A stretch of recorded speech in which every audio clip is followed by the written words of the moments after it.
ఇప్పుడు మన అఖండ అయితేనేమి, దాని తర్వాత వీరసింహారెడ్డి అయితేనేమి, తర్వాత నేలకొండ భగవంత్ కేసరి అయితేనేమి, ఇప్పుడు రేపు రాబోతున్న ఈ 12 విడుదల కాబోతున్న మన డాకు మహారాజ్ అయితేనేమి.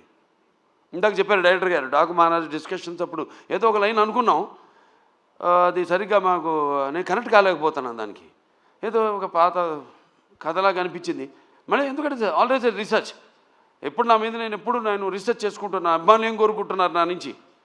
అలాగే ఒక నేలకొండ భగవత్ కేసులో ఒక ఇన్స్పెక్టర్ క్యారెక్టర్ని నేను చెప్పడం జరిగింది. దాన్ని అంతకుముందు ఆ పాత్ర లేదు. అలా దాన్ని బ్రహ్మాండంగా మలిచారు డైరెక్టర్ అయితేనేమి, ఆ రచయితలు అయితేనేమి. అలాగే ఈ సినిమాలో కూడా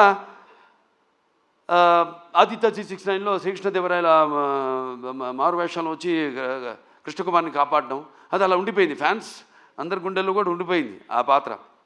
అటువంటి పాత్రలో కనిపిస్తే నేను బాగుంటుంది, సినిమా ఫుల్ లెంత్ కనపడితే బాగుంటుంది అనుకున్నాను.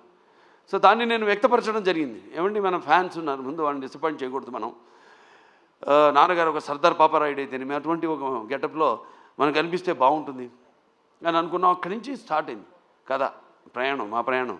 దాంట్లో మరి ఎటువంటి సమస్యను మా ప్రతి సినిమాలో మహిళలకైతేనేమి వినాశ్రయం జననం నాస్తి, వినాశ్రయం గమనం నాస్తి, వినాశ్రయం జీవం నాస్తి, వినాశ్రయం సృష్టి రేవ నాస్తి.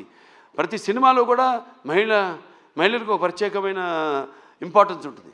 అలాగే ఏదో ఒక సందేశం, మంచి సందేశం ఇవ్వాలి మనం అన్నప్పుడు దాన్ని మనం చూస్తారు సినిమాలో.